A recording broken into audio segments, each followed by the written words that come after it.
Hey friends, this is Joseph Maynor. So what I want to do in this video is I want to do a spirituality video to kind of break up the monotony of the self-help stuff.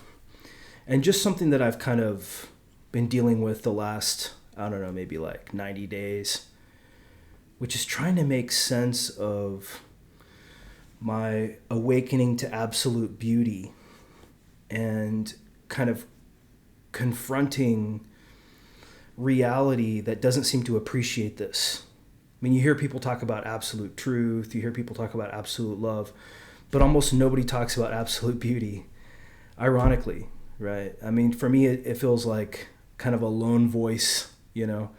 And I've made some videos on this, like I haven't focused on this as much as I probably should. I've been focused more on love because I was in a situation where I was really integrating absolute love. And then I made a video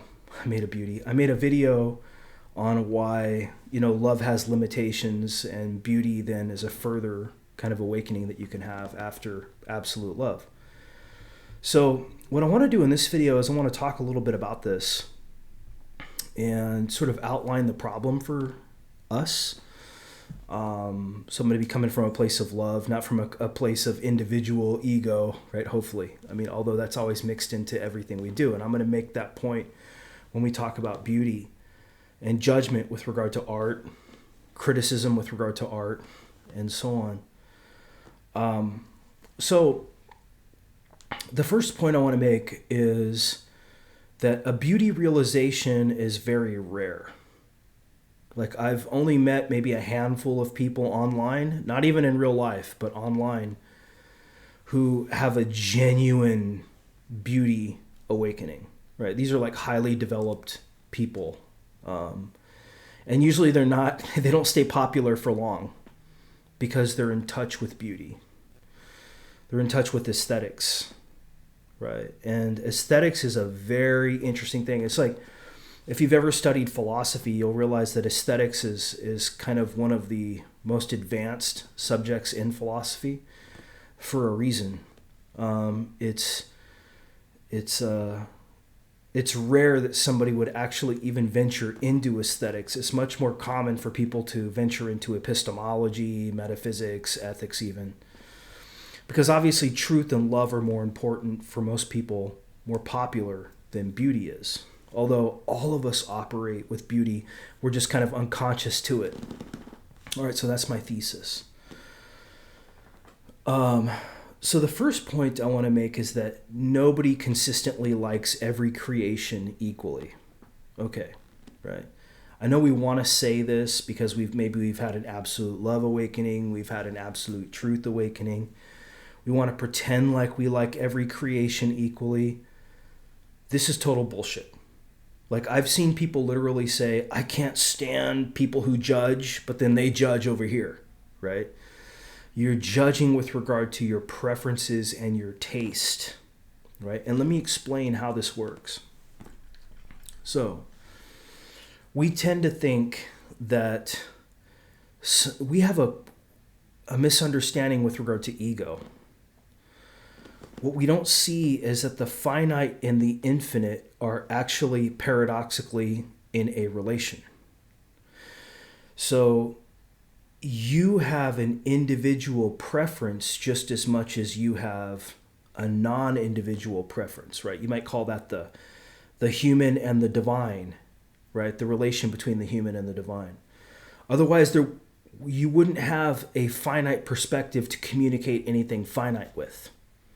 Right? So paradoxically, reality is situated such that all of us have a finite perspective that's joined at the hip with a divine perspective, and not even, right? So I'm just giving you a pointer here, because a lot of people seem to think that they want to pit themselves up against human preferences and say, no, like I don't have any conditioning, I don't have any biases, I don't have any judgments. Bullshit. Right? Don't bullshit yourself that way anymore.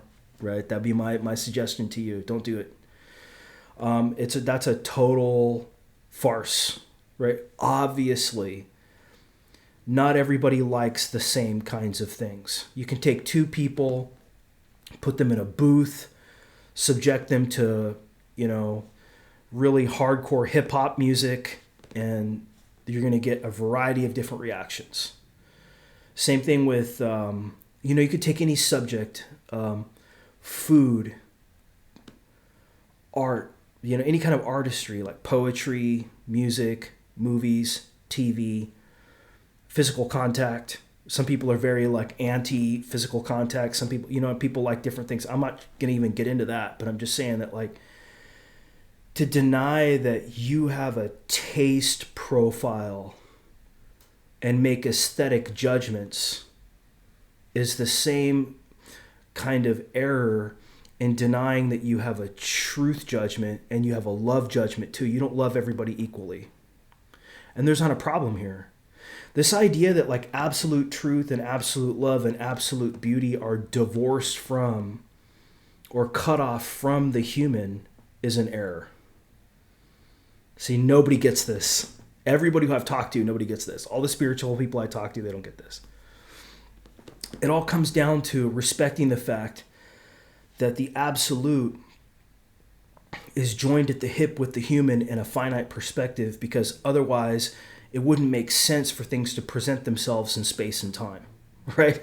I mean, that just sounded, a little philosophical, but think about it. If you were totally in the absolute, you'd just be resting as consciousness and not caring at all about anything that's going on in the dream, right? But nobody is. You may have glimpses of that, when you do have psychedelic experiences. Some of you may have done 5-MeO DMT, which gives you a good experience of this, but it's temporary, right? You come down from the trip and now you're back, and people are chasing that experience of like transcending the human, right? But see, what you're doing is you're cutting your legs off. Actually a better metaphor would be like cutting your nose off to spite your face, right? Trying to split reality in a way that reality doesn't need to be split. And so even though there's relative truth and absolute truth, there really is no duality between relative truth and absolute truth. In other words, facts are truth, and so is, these higher, sort of claims like everything is one, consciousness exists, these kinds of things. These things are not, they're not at odds. They're not mutually exclusive. It's all truth, right? It's truth. Truth, when you value truth, you value facts just as much as you do absolute truth. Same thing with love. I know hippies get a hard, kind of criticism here. People say, well, when you have absolute love, all this hippie notion that we should all get along, we should all love each other, and that morality is somehow an error, seems very palatable, right? But the reality is, morality is a part of spirituality. You can't really be loving without being aligned on some level with morality. Selfishness really is a big problem for love. And so,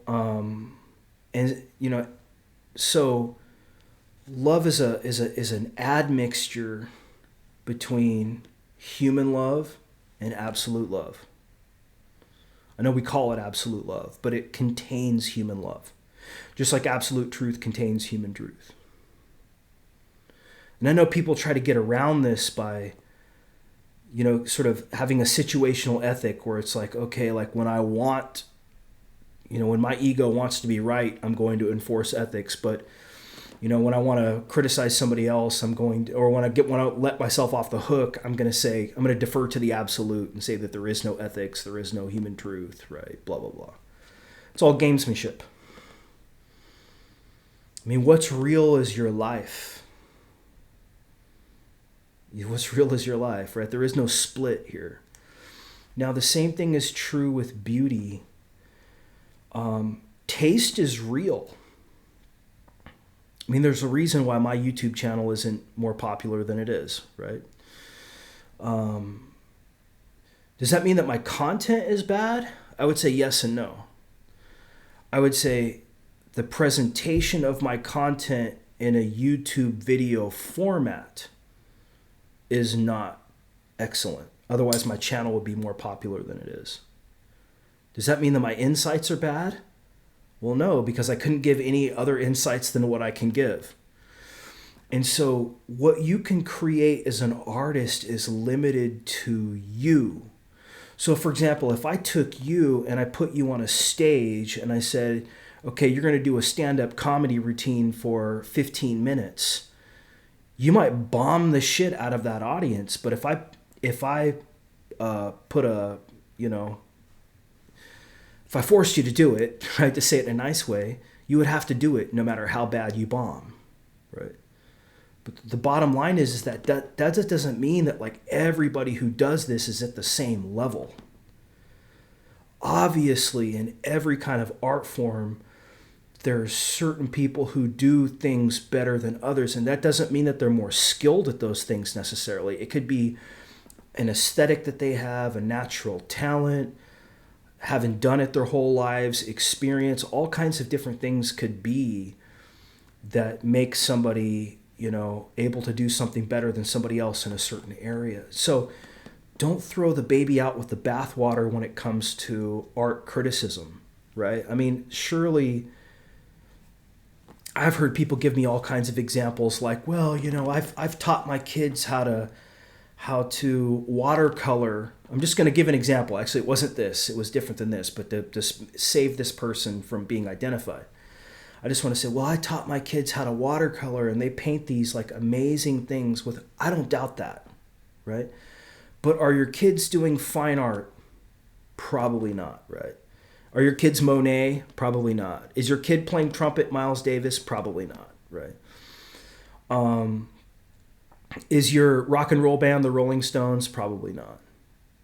So, but at the same time, I get this mentality because taste is very dependent on the person who's judging. So for example, like little kids, I was actually, I'm going to take a break after I discuss this example, but I was listening to a YouTube channel where the YouTuber was saying that he exposed his little girl, his baby girl, to the first Doors album.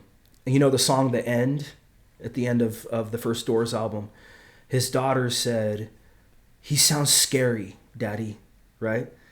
So realize this, like, music that kids are going to like is not going to be the same thing that music that a 20-year-old or a 30-year-old, you know what I'm saying? Or, you know, some people's music sounds completely awful to me, right? But they love it, right? Or else they wouldn't be listening to that music, you know, some kind of, I mean, I hate to say it, but like, you know, non-Western music or maybe even like Latin music or something like that. Some of that just sounds awful to me. Or, you know, I might be watching, I was sitting in front of a TV the other day and I was watching the channel FX. I don't know if it's called FX. And man, it just seems so lame to me. Like the show that I was watching, I only was like sitting there for like 30 minutes. I was waiting for something and I was sitting in front of a TV, which is actually really rare. And I was watching this and I was going, this is so awful, right? But see, that's my judgment. If you're somebody who isn't as intense as I am when it comes to film, I mean, think about, I've watched, you know, I lived in LA for 4 years. I went to UCLA. When I was in college, my girlfriend in college was a theater major. One of my friends, probably one of my two best friends, but my second best friend, he was a film directing major. We would watch all these movies. I have like I don't know, God knows how many years, 20-year history of watching movies. I still watch movies in theaters. My judgment about movies is going to be very different from a 14-year-old's judgment about, you know, Nightmare on Elm Street or, you know, something like that, right? You got to realize that taste has an egoic component to it that isn't entirely the same. You can't say, right, that all heavy metal bands are as good as Metallica, right? Especially the first 4 albums, right? I mean, come on, right? That's ridiculous. On the other hand, you have to leave room for openness to appreciation and not close people off to artistic experience by being too judgmental in terms of hierarchy and ranking things. Ditto for ethics when it comes to love, and ditto for truth even. People can differ, right, as to senses of truth, and you don't want to be too dictatorial necessarily. I mean, this is an aspect of love, really, is don't be too dictatorial with regard to truth, love, and beauty, and even wisdom. I mean, an 85-year-old grandmother is going to have a very different view on life than, a 7-year-old little boy or a 48-year-old man like me, right? We've all still got to find a way to get along, which is where humor matters, conscious creation matters. But at the same time, if you're going along to get along and that just becomes your mentality, that gets old after a while. Like you want to go back to truth, you want to go into beauty, you want to go into wisdom, right? Your ego needs more than just to go along to get along. Now there are some people that are very centered on love, and going along to get along is basically their strength. These people are very stabilizing forces, although they do get frustrated when people violate this go along, get along kind of negating every kind of preference so that we don't offend each other mentality. But this is why I think beauty is actually a higher level than love, right? Because ultimately, we want to create. And so what I'm going to do, friends, I'm going to take a break. I'll come back and I'll explain this in more detail. Just give me 1 second. Okay, friends, welcome back. So I'm going to give you a couple of examples here to further kind of clarify this. So you often hear, the question, does God love the devil? Right? People say, well, yes, God loves the devil because God loves everything. Reality is everything, therefore God loves everything. But do you love the devil? The reality is nobody does. I have interfaced with people who consider themselves to be unconditioned or completely spiritually enlightened. They think that they have no ego.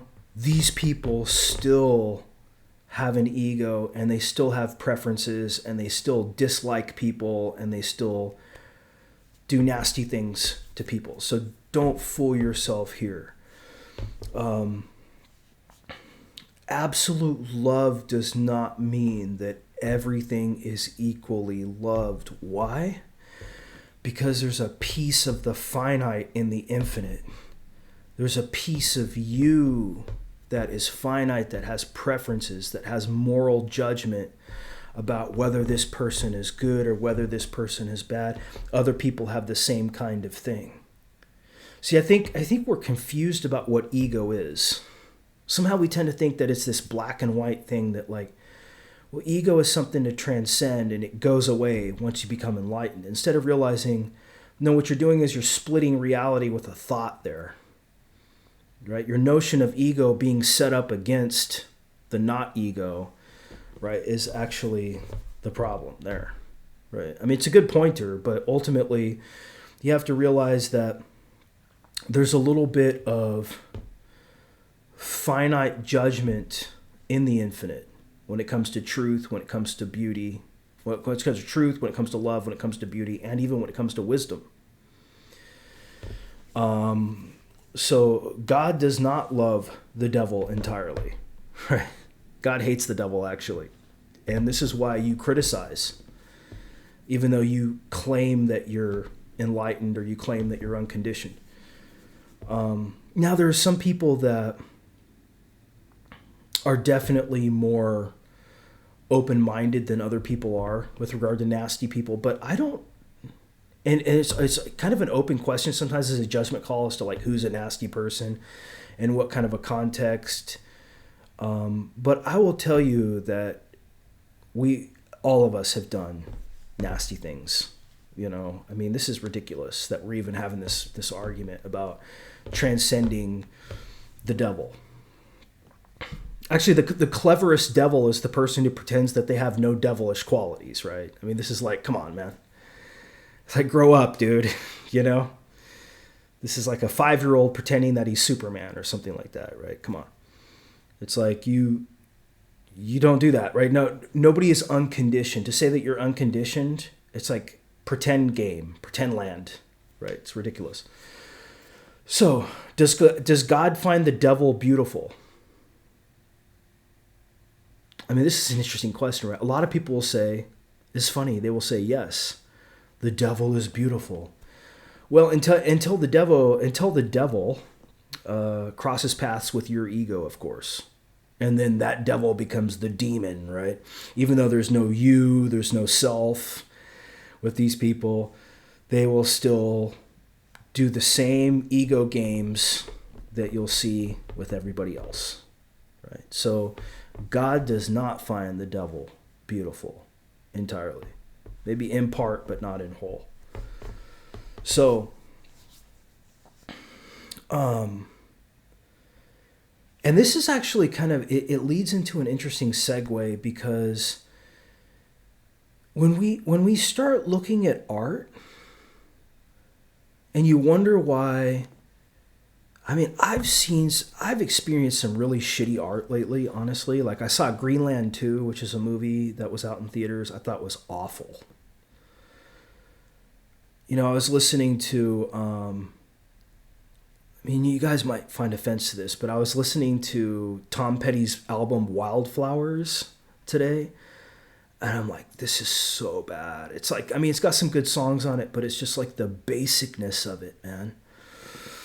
Like the basicness of the music that is like really popular, right? Notice how the really popular stuff is not the best art. What it is, it's art that is opening up. It's art that's welcoming. Like, I'll give you a good example. Like Miles Davis's album, Kind of Blue, that's not his best album. I've listened to all of Miles Davis's albums. That's not by a long shot his best album. But Kind of Blue is one of those kinds of albums that's like welcoming to newbies, but then also sophisticated enough to be appreciated by people who are really into music. Same thing with Michael Jackson's Thriller, right? Michael Jackson's Thriller is another good example of that. Like, everybody can enjoy it, from little kids to people who are really into music. I mean, come on, Eddie Van Halen's solo on Beat It's probably one of the best guitar solos of all time. Everybody will notice that. Even really, really good musicians will see that. Some people may hate that album for other reasons, but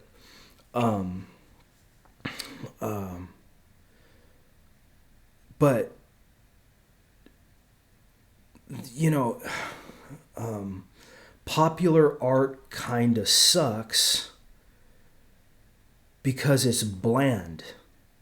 It's vanilla in a way. It's got just enough spice. Notice the most popular dishes too are like this. They're not radical, super spicy like Mongolian beef in Chinese food, or nothing radical. Like, the most popular food is like macaroni and cheese, probably. You know what I mean? Which can be done really well too. You can do macaroni and cheese for noobs, and you can do macaroni and cheese at the high chef level too, right? So it's like, but I'm just saying that the popular art is often aligned with love. That it's aligned around bringing people together. Like, think about the Super Bowl, for example, in sports. It's not just about appreciating the game of football, which, if you know anything about sports, specifically football, you might be able to appreciate. But it's about bringing people together, right? So ditto for the most popular movies like Back to the Future with Michael J. Fox. Is that the greatest like movie ever made? Not by a long shot, but is that a fun movie where like you can bring extended family and friends into a theater and all have a good time and laugh and watch that movie together, which I did basically. And I didn't do it with family, but I saw it with a friend. And then I inspired some other people to go watch it too, because it was playing in a local theater. So Back in the Future is a movie that came out, I think, in 1985. It's known to be like one of the most popular movies of all time. But it's definitely not one of the greatest movies I've ever seen, not by a long shot. Sometimes I'll see a really great movie that nobody cares about or nobody likes. Same thing with music. But generally speaking, popular art or anything popular kind of sucks. And the reason why it's popular is because it's vanilla, right? The reason why my videos are not popular is I'm not vanilla enough, right? I'm kind of jagged around the edges. I'm jarring sometimes. I say things that are provocative.